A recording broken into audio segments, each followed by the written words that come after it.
En el Evangelio de Mateo, en el capítulo 26, Mateo capítulo 26, del verso 36 al 46, es el texto que vamos a ver hoy juntos.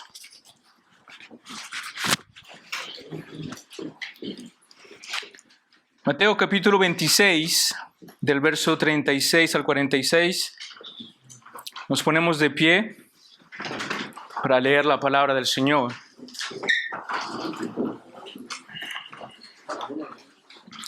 Dice de esta manera: Entonces llegó Jesús con ellos a un lugar que se llama Getsemaní, y dijo a sus discípulos: Sentaos aquí, entre tanto que voy allí y oro. Y tomando a Pedro y a los dos hijos de Zebedeo, comenzó a entristecerse y a angustiarse en gran manera. Entonces Jesús les dijo: Mi alma está muy triste hasta la muerte. Quedaos aquí y velad conmigo.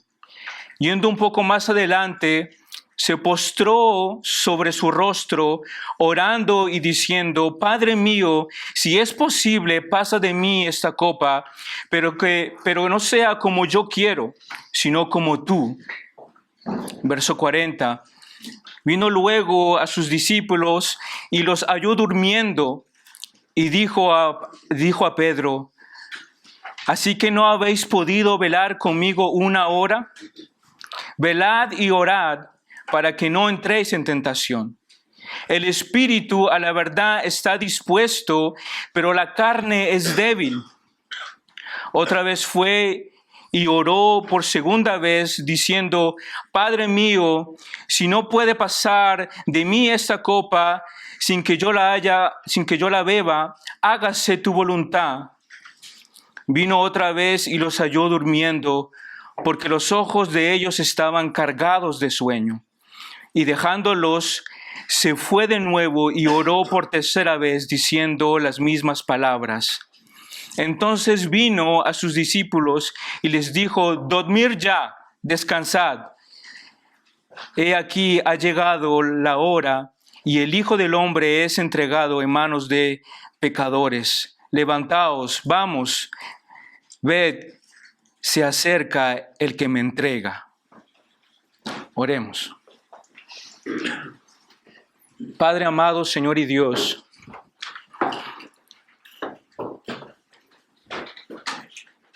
al saber que estamos ante tu presencia de ese Dios tres veces santo, de ese Dios perfecto que creó los cielos y la tierra y todo lo que existe, y que podemos, Señor, venir ante ti, no por nuestros méritos, sino por la obra perfecta de Cristo Jesús. Señor, cuánta reverencia nos falta, cuánta gratitud debe haber en nuestros corazones de saber que estamos, Señor, entrando delante de ese Dios glorioso y maravilloso, que lo sabe todo, que lo conoce todo, que conoce lo más profundo de nuestros corazones y de nuestros pensamientos. Señor, te ruego que bendigas tu palabra. Te ruego que hables a nuestros corazones en esta tarde. Te ruego, Señor, que nadie salga de este lugar como ha entrado. Te ruego, Señor, que toques en lo más profundo de nuestro corazón. Que traigas un cambio, que traigas una transformación de vida, un abandono de nuestros pecados y de nuestra antigua manera de vivir, y que nos acerques a la cruz, que nos acerques a tu trono de gracia. Señor, ten misericordia de mi vida y ayúdame a transmitir el mensaje a tu pueblo, a tus hijos, en el precioso nombre de Jesús. Amén y amén. Pueden tomar su lugar.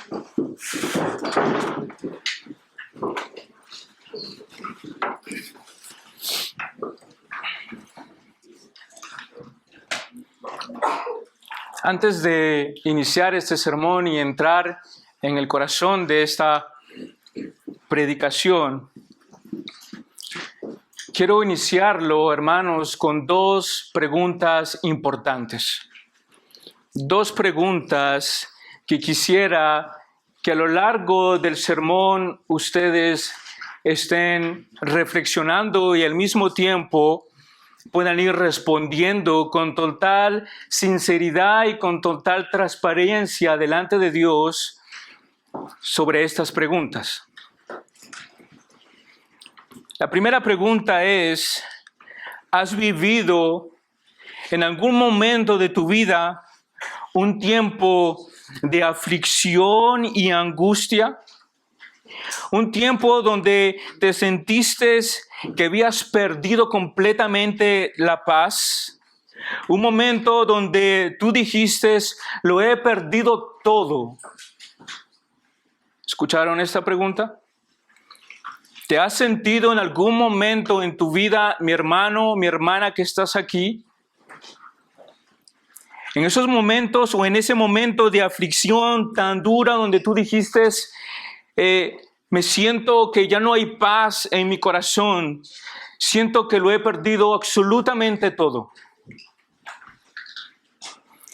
Y mi segunda pregunta es la siguiente. ¿Te has sentido a tal punto en aquel momento de aflicción cuando llegó a tu vida y que no encontrabas ninguna solución? Y aún más, no solamente no había solución, sino que tenías que caminar frente a esa aflicción, a esa angustia, y ibas caminando lleno de dolor y de agonía. Esas dos preguntas importantes que les quiero hacer y que ustedes puedan guardarla en sus corazones. Y la repito, ¿te has sentido en algún momento en tu vida en una gran aflicción y angustia que has perdido tu paz? ¿Que has dicho, lo he perdido todo? Y si tú respondes sí a esa pregunta, mi hermano, mi hermana, quiero que también visualices ahora cuando te has tenido que caminar frente a esa situación de agonía, de dolor, de sufrimiento, porque no tenías más como solución, no había otra solución para ti.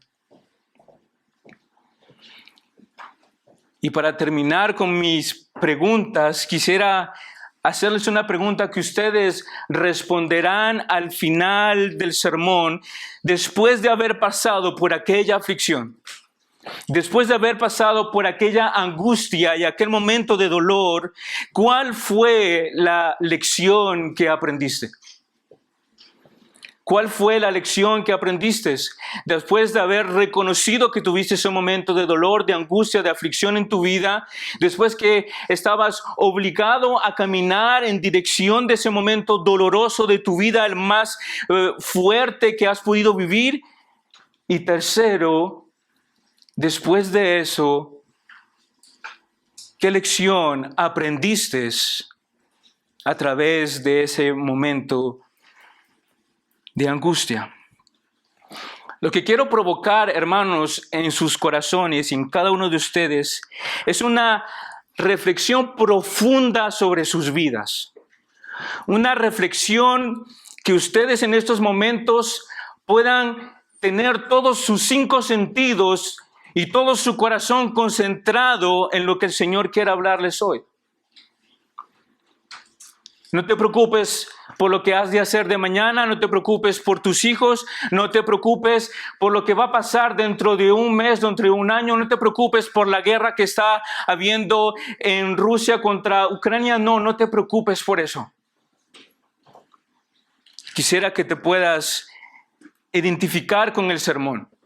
Quisiera que pudieras despojarte de todo lo que tienes en este momento y que puedas concentrar tu mirada en Cristo y solamente en Él. Hay momentos en las vidas de todos nosotros donde pasamos por momentos de angustia y de agonía y de dolor. Yo creo que más de uno de nosotros hemos pasado por aquel momento.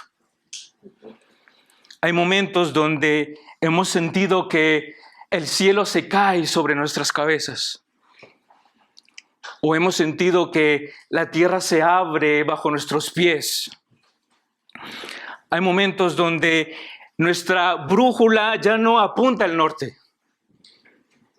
Y donde la aguja de la brújula está dando vueltas continuamente y tú buscas la dirección volteándote a la izquierda, poniéndote al frente, volteando a la derecha y no encuentras el norte. ¿Te has sentido así alguna vez? Yo sí. Yo sí me he sentido así. Y estoy seguro que más de uno de nosotros nos hemos sentido así. Yo no sé cuál ha sido tu Getsemaní. Yo no sé cuál ha sido tu momento de angustia y de dolor más fuerte, pero solo Dios lo sabe. Solo Dios sabe ese momento de angustia y de dolor en el cual tú te has encontrado y has vivido. El título de este sermón es Getsemaní. Getsemaní, que significa prensa de olivo. Estamos hablando de un momento donde Jesús se encuentra en su momento donde Él va a ser entregado, arrestado, horas después.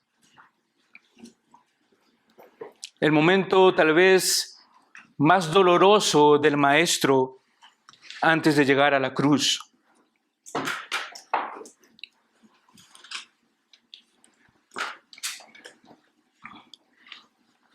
Mateo 26, en verso 36 al 38, nos dice, es mi primer punto, una tristeza y un dolor incomprensible. Una tristeza y un dolor incomprensible. Entonces, llegó Jesús con ellos a un lugar que se llama Getsemaní y dijo a sus discípulos, sentaos aquí, entre tanto que voy allí y oro. Y tomando a Pedro y a los dos hijos de Zebedeo, comenzó a entristecerse y a angustiarse en gran manera. Entonces Jesús les dijo, mi alma está muy triste hasta la muerte. Quedaos aquí y velad conmigo. Estos versículos que acabamos de leer introducen la manera en cómo Jesús se encontraba en aquel momento. Introducen el momento tal vez más doloroso o uno de los momentos más dolorosos de Jesús antes de subir a la cruz y de morir por cada uno de nosotros. Jesús está expresando el sentimiento profundo que Él tiene en su corazón. Y vemos que en estos versículos nos dejan ver que Jesús era 100% Dios, pero también 100% hombre. Vemos en el texto que acabamos de leer que Él dice que su alma está triste. Esa es una referencia que nos indica claramente que Jesús estaba presente en un cuerpo físico y que su alma estaba completamente entristecida y adolorida por lo que iba a pasar. Entonces, cuando hablamos de Jesús, o cuando escuchamos hablar de Jesús, o cuando hemos visto en los libros de historia hablar de Jesús, no estamos hablando de una leyenda, no estamos hablando de algo que tal vez había podido pasar en la historia. Estamos seguros de que la persona de Cristo encarnada en carne y hueso estaba presente aquí en la tierra, hermanos. El texto nos dice que su alma estaba entristecida. Dice, hasta la muerte. En medio de la angustia, en medio del dolor, Jesús se acerca a sus compañeros. Jesús se acerca no como un líder a liderar las vidas de aquellos que le habían aprendido a sus pies, sino que esta vez le dice, vengan conmigo, acompáñenme. Jesús les pide a sus compañeros, velen en oración conmigo. Jesús está solicitando el acompañamiento de sus discípulos, de aquellos que eran más cercanos de Jesús, a que por favor vinieran a acompañarlo en oración en el momento más doloroso y angustioso de toda su vida. Tal vez nos podemos identificar con Jesús. Tal vez has pedido a algún amigo, a algún hermano, a un padre que te ayude en el momento de aflicción de tu vida, en el momento más doloroso. Aquí vemos la parte humana de Jesús. 100% hombre. No porque Él necesitara del apoyo de sus discípulos, necesitara del golpe en la espalda que les diga, qué bueno, Jesús, siga adelante, no te desmoralices, tú puedes hacerlo. Sino porque, como Él dice el texto, Él estaba tan triste hasta la muerte. En el texto original, cuando vamos a captar cada palabra de este pasaje, cuando dice hasta la muerte, lo que quiere transmitir en el original es que la persona de Cristo se sentía rodeada por la muerte. Sentía que su entorno, la muerte, lo estaba cercando y se sentía oprimido por la muerte. Por eso que utiliza en el lenguaje en español, y lo pueden ver ustedes en las diferentes versiones de sus Biblias, en la LBA, en la Reina Valera, en la NBI, ven que dice lo mismo, que se sentía hasta la muerte, era cercándolos, que sentía que la muerte lo estaba rodeando, era una progresión que estaba alrededor de él. Un sentimiento tan fuerte. Y por más que nosotros, hermanos, podamos utilizar nuestra imaginación, por más que nosotros podamos reunir todos nuestros pensamientos y todas nuestras ideas, nunca lograremos sentir lo que Jesús sentía en aquel momento en Getsemaní. Sentirse rodeado por la muerte, en un dolor tan profundo que se llevó a una angustia y un dolor profundo en su alma, nos dice el texto. Hermano, y para esos tipos de angustia, de dolor, de aflicción, no existe medicamento. No existe paracetamol, no existe el Doliprane, no existe el jarabe que pueda aliviar ese dolor que hay en el alma. Jesús entendía que la única manera de que Él podía venir a encontrar fuerzas era a los pies del Padre en oración. Aquí podemos nosotros también encontrar una aplicación en nuestras vidas. En esos momentos de angustia, de dolor, de aflicción, el mejor lugar es la cruz. El mejor lugar es venir de rodillas delante del Maestro. El mejor lugar, hermanos, en los momentos de aflicción, de angustia, de dolor, es venir a los pies del Maestro y decirle, Señor, yo no puedo, pero tú sí puedes. Porque eres un Dios todopoderoso, eres un Dios de lo imposible, eres un Dios que los hombres limitados, nosotros no podemos, pero tú, que eres un Dios que asciende todas las cosas y que traspasa todos los pensamientos, tú sí lo puedes. Jesús sabía que a través de la oración podía encontrar fuerzas para atravesar el camino de la muerte el camino hacia la cruz, el justo pagando por los culpables, el que no pecó pagando por pecadores. Ese fue el resultado.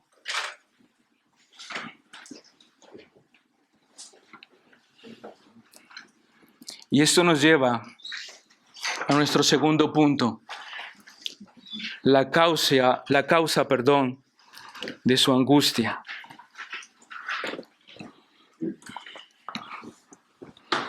La causa de su angustia. Mateo 26, el verso 39, nos dice, yendo un poco adelante, se postró sobre su rostro, orando y diciendo, Padre mío, si es posible, pasa de mí esta copa, pero no sea como yo quiero, sino como tú. Este versículo está lleno de la angustia y de la agonía de Cristo. Ninguno de sus discípulos podía entender lo que estaba pasando en aquel momento. Nada ni nadie, ningún hombre creado podrá jamás comprender lo que Jesús estaba sintiendo en aquel momento.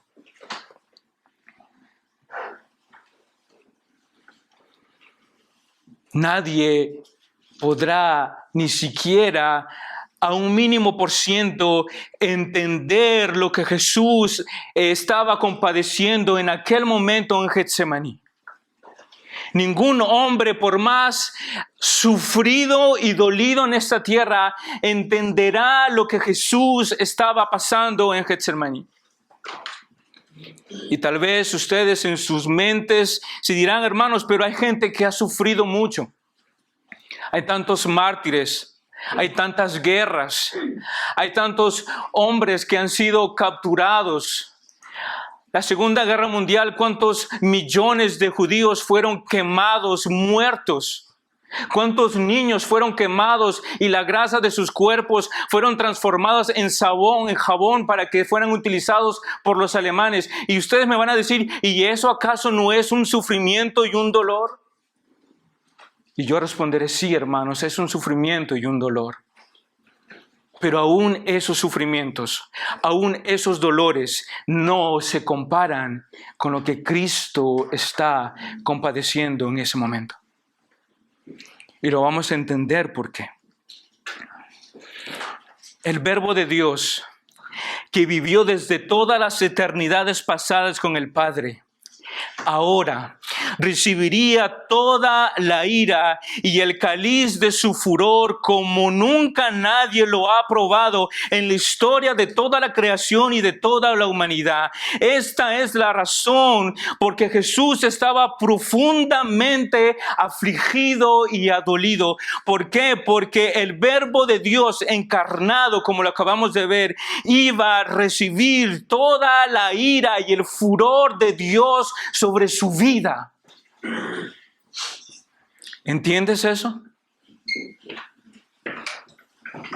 El Verbo de Dios encarnado en su carne, de rodillas en Getsemaní, orando, entendía lo que iba a suceder horas después.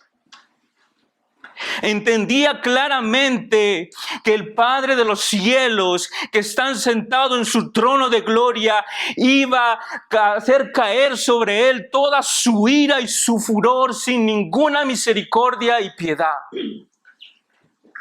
¿Entiendes eso? Por eso digo, hermanos, que ningún hombre en la tierra puede entender y comprender lo que Jesús estaba viviendo en aquel momento en Getsemaní, postrado de rodillas y orándole al Padre, diciéndole, Señor, si es posible, haz pasar esta copa de mí, pero que no se haga mi voluntad, sino la tuya. Jesús, en ese momento, nunca había experimentado el furor y la ira de su Padre. Y la iba a recibir por cada uno de nosotros. el justo pagando por injustos.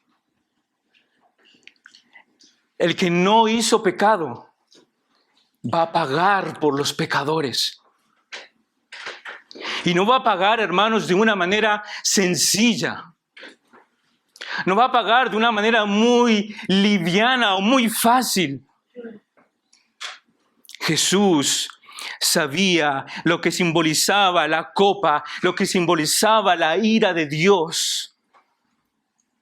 Y es por eso que les pedí desde un inicio que podamos tener cuidado y reflexionar en lo que vamos a escuchar y lo que estamos escuchando, y que podamos responder a las preguntas que hice al inicio de este sermón. ¿Te has sentido afligido en algún momento de tu vida? Y me responderás: sí, hermano, me he sentido afligido. Responderás también seguramente sí a la segunda pregunta: ¿me he sentido que he tenido que estar obligado a caminar en dirección de esa aflicción, de esa angustia, de ese dolor? Y lo he pasado. Y responderás también a la tercera pregunta y dirás: sí, hermanos, tal vez aprendí algo. Creo que aprendí algo a través de ese momento doloroso en el que pasé en mi vida, en el que me dolió mi corazón, a un momento tan duro y tan difícil. Ahora, ¿entiendes, mi hermano? Ahora entiendes que lo que Jesús estaba pasando en aquel momento no es absolutamente nada comparable con nosotros. Tu peor aflicción, tu peor momento, el momento más doloroso de toda tu vida, hasta tal vez algún día te habrás encontrado frente a un juez donde tu vida está en las manos de aquel juez, donde él decide de tu futuro y de lo que va a suceder contigo, y te sientes ahí agobiado, angustiado, y decir: ¿dónde voy a acabar en este momento? Este hombre, en su boca está mi futuro, mi destino. Pero Jesús entendía que la ira y el cáliz del furor de Dios iba a caer sobre él sin ninguna misericordia, sin ningún retenimiento, sin ningún freno. Gracias, mi hermano.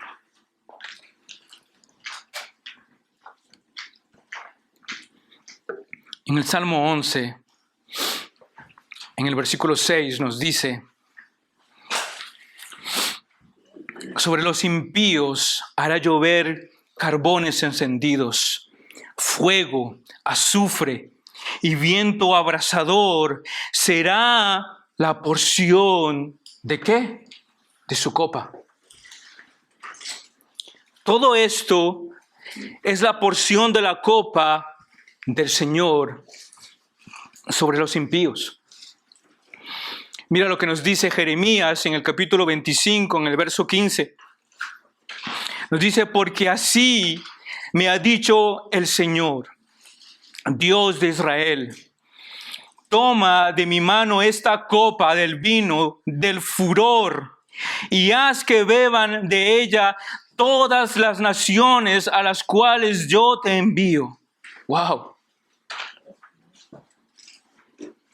Hermanos, estos textos nos dejan ver un pequeño deslumbre de la ira y del furor de Dios sobre los hombres pecadores y las mujeres pecadoras. Nos deja ver un pequeño destello de lo que podría ser nuestra vida, de lo que podría ser nuestro momento si Dios haría caer su ira sobre nosotros.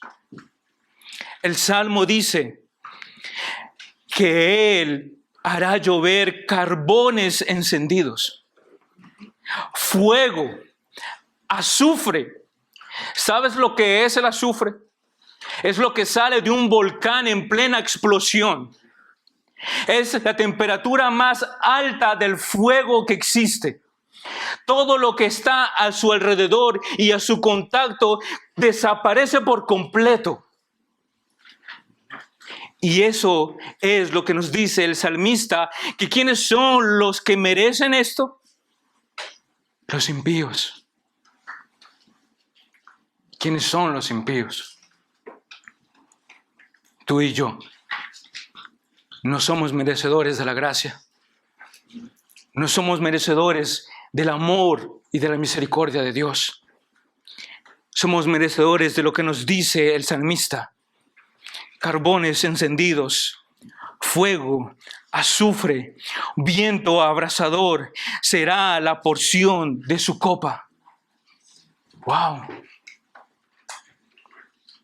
Jesús iba a recibir toda la ira y el furor de Dios. No existe entonces comparación, no existe caso similar en toda la historia. Todo lo que estamos viendo en estos textos es la causa de la angustia tan profunda e incomprensible que Jesús estaba viviendo en Getsemaní. Esta es la razón. Si te preguntas por qué Jesús estaba tan afligido, si te haces la pregunta por qué Jesús estaba tan dolido en su alma hasta el punto de decir que quería ir hasta la muerte, sentía que la muerte lo rodeaba, era porque él sabía que la ira y el furor de Dios iban a caer sobre él. Lucas, el texto paralelo al que tenemos, en el capítulo 22, en el verso 44, nos dice, y estando en agonía, dice, oraba con mucho fervor, y su sudor se volvió como gruesas gotas de sangre que caían sobre la tierra. ¡Wow!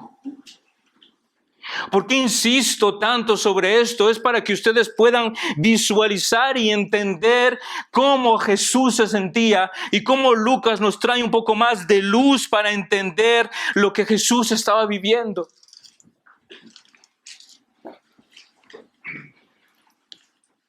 Jesús en agonía oraba. Jesús en agonía no dejaba de ir a la iglesia. Jesús en agonía no dejaba de buscar a su Señor. ¿Cuántos de nosotros, hermanos, nos cuesta buscar de Dios?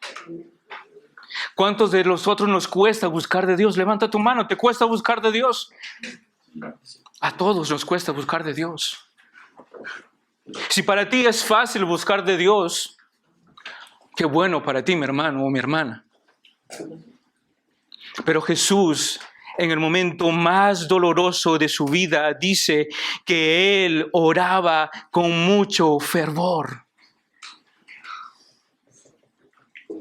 Él no ahogaba su dolor, su angustia en una película, en unos amigos, en una fiesta, en una salida. Él buscaba paz a su agonía a través de una oración ferviente al Padre con todas sus fuerzas. ¡Wow! La pregunta que podemos hacerle aquí al texto, ¿por qué Lucas dice que su sudor se volvió como gruesas gotas de sangre que caían sobre la tierra? Hermanos, yo me hice la pregunta, yo decía, pero ¿qué comparación la de Lucas? ¿Por qué Jesús vivió hasta el punto ese extremo dolor? Los médicos conocen este estado en el que Jesús vivió, llamado como la hematidrosis. La hematidrosis es el momento donde tu angustia y tu agonía es tan fuerte que los vasos de tu piel y de tu cuerpo revientan y se mezcla tu sangre con tu sudor y caen como si fueran gotas de sangre. La angustia y el dolor de Jesús era tan grande, como lo pueden ver, que él estaba en un estado de un dolor muy profundo, que su mismo cuerpo y organismo lo manifestaba. Ahí no solamente vemos el dolor de Jesús, no solo vemos su agonía, su angustia, sino que otra vez más vemos su naturaleza humana.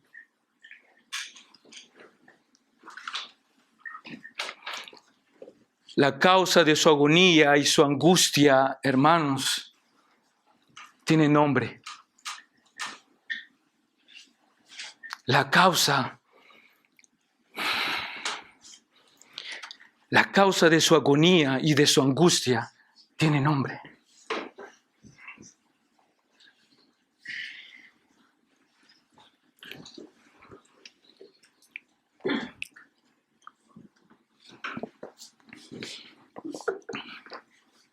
Jesús sabía que iba a recibir una ira sin misericordia.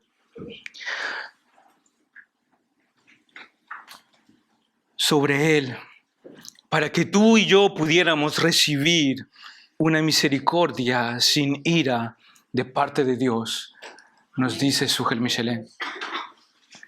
Sujel Michelén escribe y dice esto: Jesús sabía que iba a recibir una ira sin misericordia sobre él, sobre su vida, para que tú y yo pudiéramos recibir una misericordia sin la ira de Dios. Wow. Como decía antes, la angustia de su agonía y su dolor tan profundo tiene nombre. Jesús sufrió un infierno. Jesús estaba siendo preparado para que en el momento que cayera la ira y el furor de Dios sobre él, esté preparado. Preparado a subir a la cruz del Calvario, preparado a caminar como el cordero que es llevado al matadero, como el cordero que no habla, como el cordero que se calla enmudecido, va caminando hacia la cruz para que tú y yo, aquellos que llevamos el nombre de su agonía, fuéramos salvados. Fuéramos alcanzados por esa misericordia incomprensible, por esa misericordia que no merecemos. Hace unas semanas atrás, abro un pequeño paréntesis, hablaba con mi esposa y con mi hija sobre el amor de Dios. Y yo decía, es incomprensible. Cuando tú meditas en tus momentos de soledad y reflexionas en el amor profundo de Dios para nosotros, hermanos, de verdad es incomprensible. En nuestra humanidad es completamente incomprensible comprender la altura y la anchura del amor de Cristo. Es imposible. No podemos entender que Él, sabiendo lo que éramos, lo que íbamos a hacer, Él seguía aún amándonos. Y es aún más, reflexionemos durante unos segundos y reflexionemos en lo que pasará, hermanos, dentro de una semana, dentro de un mes, dentro de un año. ¿Cuál será nuestra vida? ¿Cuál será nuestro estado de nuestras vidas personales y en intimidad con Dios? ¿Cuál será? Solo Dios lo sabe. Pero Él nos sigue amando aún igual.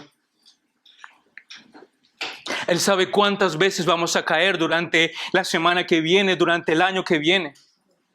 Él sabe cuántas veces vamos a pecar, cuántas veces vamos a defraudarlo, cuántas veces lo vamos a negar, como aquel Pedro que fue allí en el sermón de la semana pasada.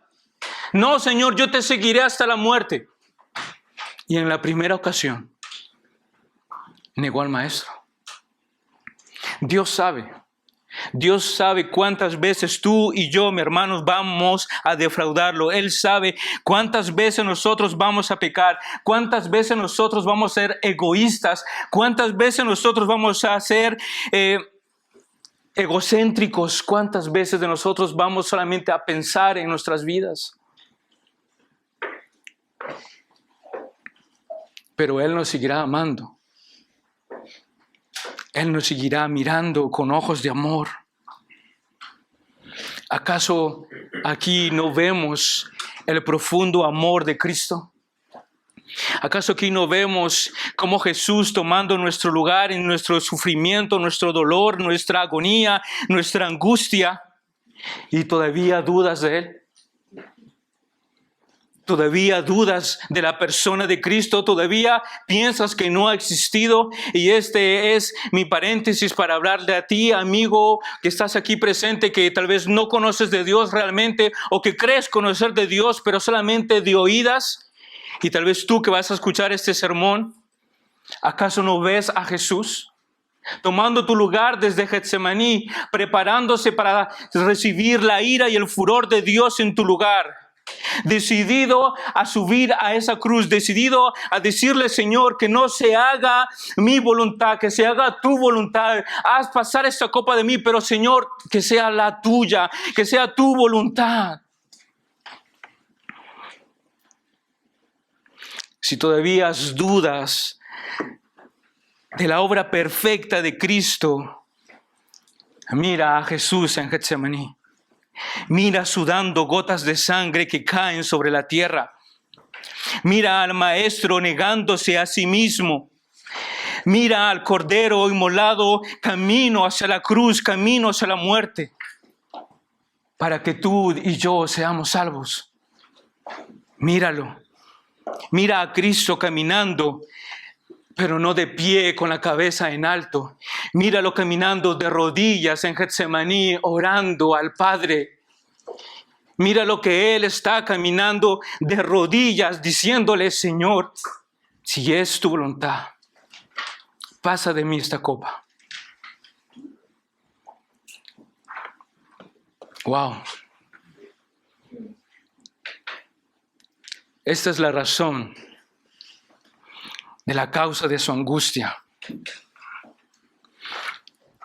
Esta es la razón por la cual Jesús se dolía tanto en su alma, porque sabía lo que iba a pasar. Y esto nos lleva a nuestro tercer punto, la importancia de la oración. La importancia de la oración en Mateo 26, del verso 40 en adelante.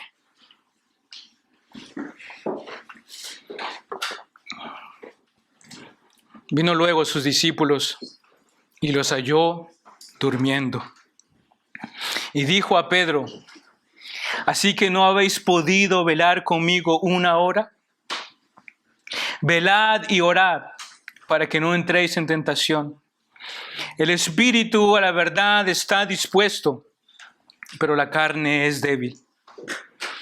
Otra vez fue y oró por una segunda vez, diciendo, Padre mío, si no puede pasar de mí esta copa, sino que yo la beba, hágase tu voluntad.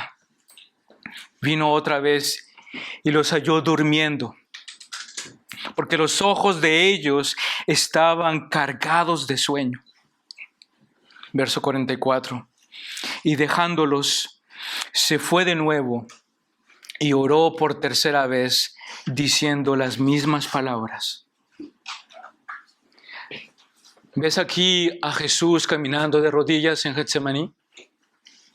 ¿Ves que Él continuamente está viniendo al Padre orando por la misma petición? Y Él había pedido su ayuda. Aquel que les había dicho, vengan conmigo a orar. Vengan conmigo en oración al inicio de este pasaje. No pudieron ni siquiera orar una hora con el Maestro. Hermanos, no es nuevo el darnos cuenta que en la vida de cada uno de nosotros o del cristiano en general, la oración es la parte que más nos cuesta a todos. Y los discípulos no son la excepción. Los discípulos habían sido formados por el mejor de los maestros. habían visto milagros, habían sido testigos de lo que Dios encarnado estaba haciendo en medio de ellos. Y no solamente eso, sino que Jesús mismo los envió de dos en dos, dice que, a sanar enfermos, a liberar a los endemoniados y a anunciar las buenas nuevas. ¿Te imaginas que cada uno de esos hombres, todo lo que ellos habían experimentado, no solamente habían visto, no solamente habían oído, sino que también ellos lo pudieron palpar con su carne propia, poniendo su mano sobre los enfermos y que sanaran en el nombre de Jesús? Poniendo su mano sobre los endemoniados y que sean libres en el nombre de Jesús. ¡Wow! Esos hombres habían vivido experiencias grandes y maravillosas. Pero ahora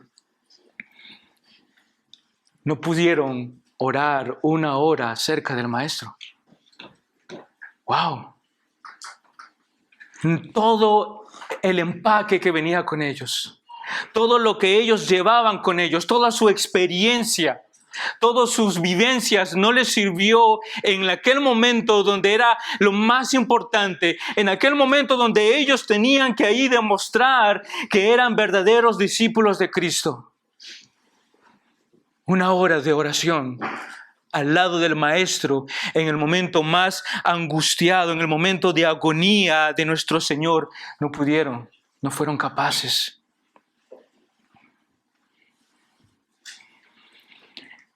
El texto en Lucas, el texto paralelo, en el capítulo 22, en el verso 41, nos dice: y se apartó de ellos a un tiro de piedra, y poniéndose de rodillas, oraba.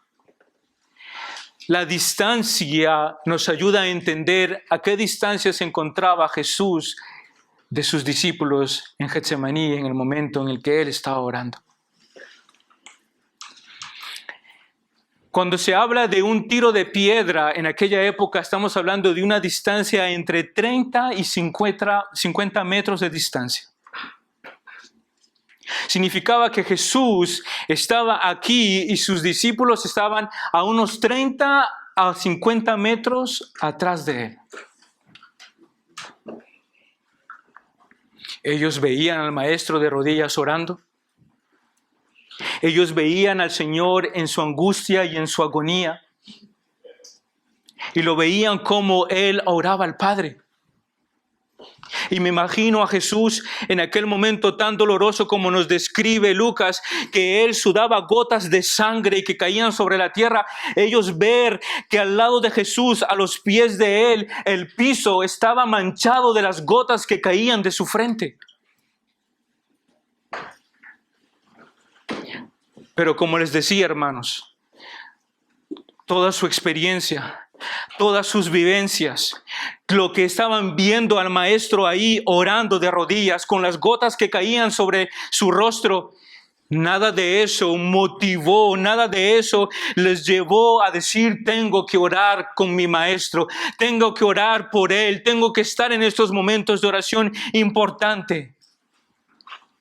Se quedaron dormidos. Y no una vez, y no 2 veces.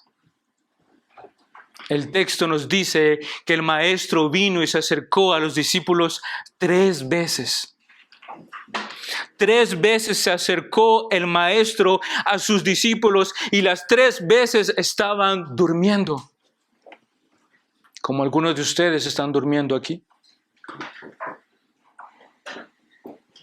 3 veces. Seguramente nosotros tenemos vergüenza cuando a veces nos quedamos dormidos y viene el hermano encargado y dice: hermano, anda, échate un poquito de agua y regresa. Pero no te quedes dormido.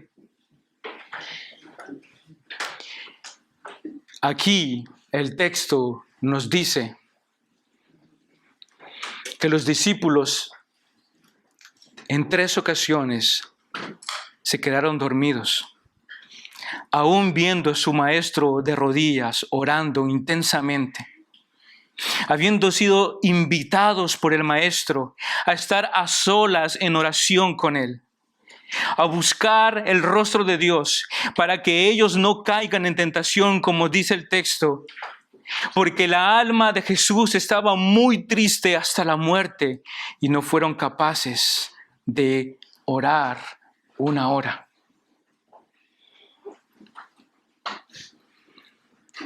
Nada de esto fue suficientemente motivador para que los discípulos se mantuvieran en oración con su maestro. Y aquí traigo una aplicación. ¿Acaso no te recuerda algo, mi hermano, mi hermana? ¿Cuántas veces has sentido en tu vida la necesidad de buscar de Dios? ¿Cuántas veces has sentido la voz del Espíritu Santo que te dice, ora, necesitas orar, necesitas leer mi palabra? ¿Y cuántas veces no hemos sido capaces? Porque nos ha ganado el sueño, nos ha ganado la pereza, nos ha ganado el trajín de la vida, ha podido más todo lo que está en nuestro alrededor que la invitación del maestro a venir a sus pies, a buscarlo en oración. De la misma manera como el maestro les dijo a sus discípulos, vengan conmigo y velen. ¿Cuántas veces el Señor no ha puesto en tu corazón el decir, ora? ¿Por qué no te levantas a orar mañana temprano antes de ir al trabajo? ¿Has sentido alguna vez esa voz del Espíritu Santo que habla? ¿Por qué no lees mi palabra antes de que te vayas a trabajar? Y no lo hemos hecho. Y el Señor nos dice, buscadme y viviréis. Buscadme para no caer en tentación. Buscadme y viviréis. Buscadme para no caer en tentación. Eso es lo que nos dice el Señor. La oración, hermanos, no beneficia a Dios.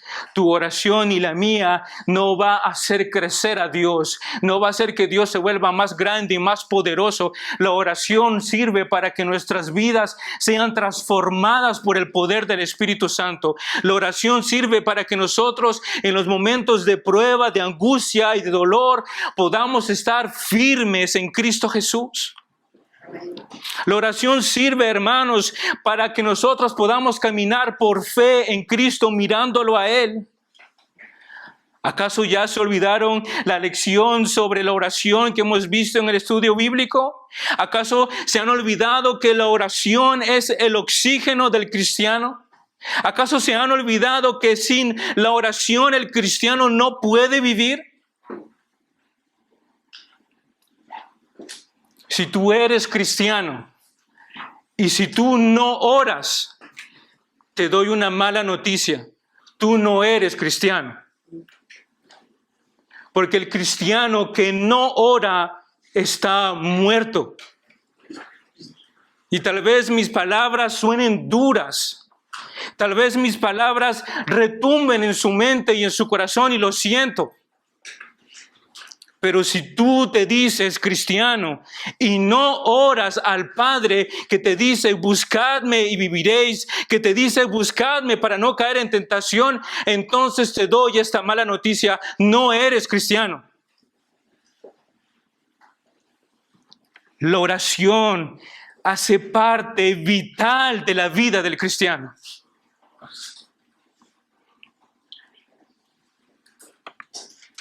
Vemos al maestro que les dice a sus discípulos, ni siquiera una hora han podido orar y acompañarme en el momento de dolor y de angustia. El sueño les pudo más. El cansancio les ganó. Tal vez te gana el sueño, hermanos, cuando te pones a orar.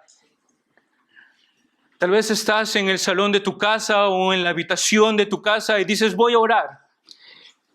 Y comienzas a orar y en los 2 minutos después de tu oración comienzas a bostezar y comienza a darte sueño. Pero estoy seguro que si te ponen la última novela, la última serie, no te da sueño. Hasta te levantas y te vas a buscar tu mejor refresco y te vas a buscar tus mejores papas y te vas a buscar tu mejor palomitas y ahí se te quitó el sueño. Pero cuando abres este libro precioso y comienzas a leer los 5 primeros capítulos de la porción que te toca, te comienza a dar sueño.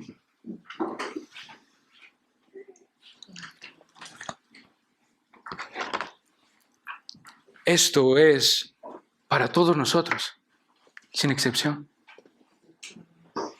Es una lección de ver, hermanos, que la oración no es negociable. La oración no es si te parece, si tienes tiempo. La oración no es algo facultativo en tu vida. La oración hace parte de tu vida.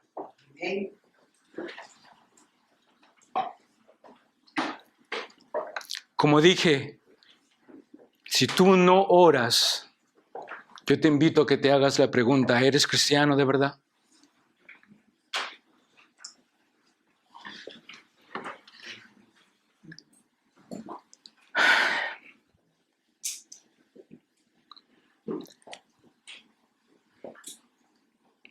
El Señor, después de 3 veces que vino a ver a sus discípulos, les dijo, vámonos ya. Dejen de dormir. Despiértense. La hora ha llegado donde el Maestro va a ser entregado. Lucas nos dice que un ángel del Señor, ya que los discípulos no fueron capaces de ayudarlo, bajó a ayudar al Maestro en oración. Eso nos lleva a entender nuevamente que el momento de aflicción, de agonía de Cristo, hermanos, no era algo superficial ni leve. Jesús sabía lo que iba a pasar horas después. Jesús sabía que toda la ira y el furor de Dios iban a caer sobre él. Por esa razón, el Señor envió un ángel para fortalecerlo a Jesús. No porque Él no era capaz nuevamente, porque sabemos que Jesús era 100% Dios, 100% hombre, como el texto que acabamos de compartir nos demuestra que en su alma Él sintió dolor, que Él dice, le caían sudores mezclados con sangre. Eso nos habla de su cuerpo físico, nos habla de su naturaleza humana. Vemos allí entonces que Jesús estaba siendo fortalecido para el camino hacia la cruz.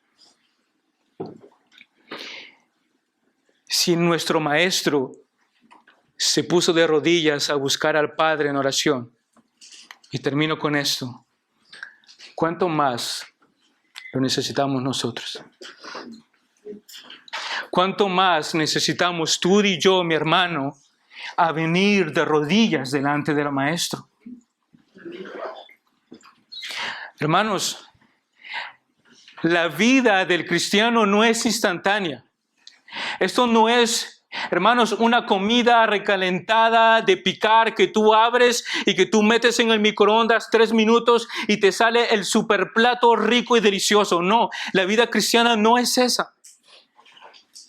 La vida cristiana es una vida de abnegación, de doblar nuestras rodillas, de buscar de Dios con todo nuestro corazón, porque el mejor ejemplo lo tenemos aquí y se llama Cristo Jesús. Amén. Él se negó a su propia persona. Él se negó a sus propios deseos. Él, siendo Dios, hubiese podido decir, acabo con todo esto y hago un nuevo mundo, una nueva creación, y no me subiré nunca en esa cruz. ¿Acaso no tenía el poder para hacerlo? Sí, pero por amor a nosotros. Porque su angustia llevaba el nombre de cada uno de nosotros, porque su agonía llevaba el nombre de cada uno de nosotros, porque su dolor tan profundo llevaba el nombre de todos sus escogidos a lo largo de la historia y de la humanidad. Él es el ejemplo. Él es el ejemplo por excelencia. Si Él buscó ayuda al Padre en oración, cuánto más tú y yo lo necesitamos. Cuanto más nuestras familias lo necesitan, cuantos más nuestros hijos lo necesitan, cuanto más nuestros jóvenes necesitan de Cristo. No de una apariencia de piedad, no de padres domingueros, no de padres que abren la Biblia solo el domingo cuando vienen aquí a la iglesia. Necesitan hogares bíblicos para una iglesia sólida. Dejar de jugar al cristianismo. Entiendan la profundidad del dolor, de la angustia de Cristo. Si no lo entendemos, entonces no hemos entendido nada. El dolor que Cristo sufrió es incomparable, inmensurable. Nadie ni nada lo puede comprender y entender. Su dolor fue sumamente enorme y grande. Y si no lo entiendes, entonces, mi hermano, pasa algo en tu cabeza que no está bien.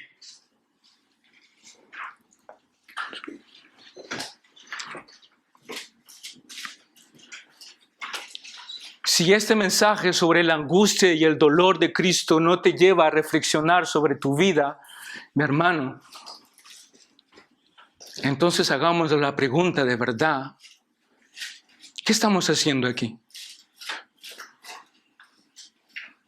Este sábado hablábamos con los hermanos y visitábamos una familia y le decíamos esto. No queremos que esta iglesia esté llena. Queremos que esta iglesia esté llena de familias que de verdad aman a Dios con todo su corazón y que de verdad buscan a Dios con todas sus fuerzas y con toda su mente y con todo su corazón y que de verdad sean hogares bíblicos. ¿De qué nos sirve tener todos estos lugares llenos si no mostramos al mundo que somos de verdad hijos de Dios Altísimo? ¿De qué sirve?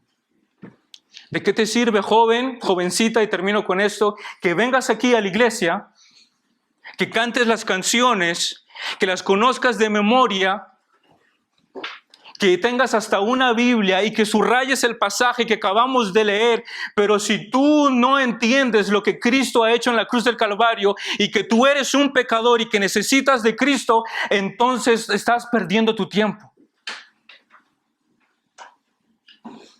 Jovencito que estás aquí, jovencita que estás aquí, necesitas de Cristo. Porque eres igual de pecador que todos nosotros.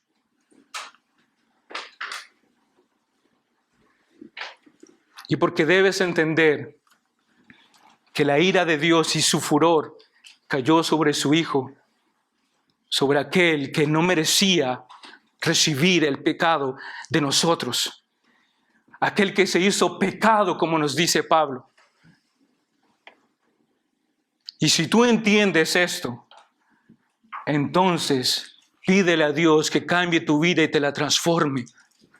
Que seas un hombre de Dios, que guardes tu corazón y guardes tu vida. Que seas un Daniel, que seas un José, que seas una Ruth, una Esther.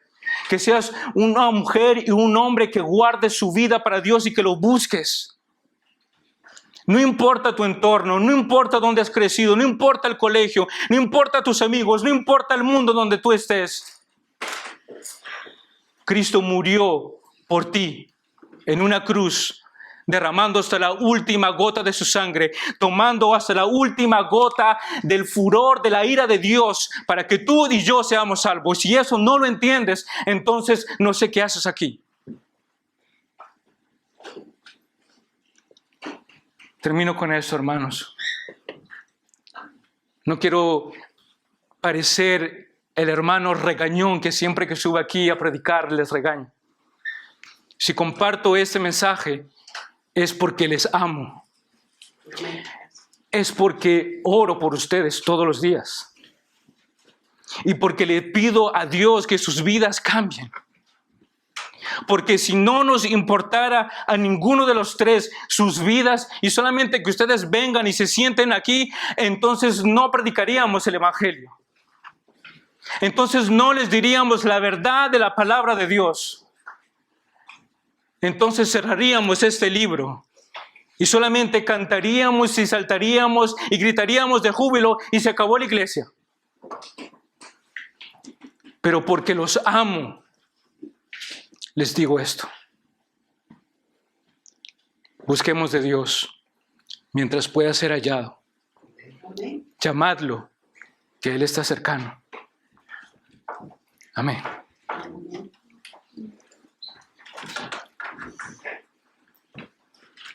Señor y Dios, no hay nadie como tú, Señor.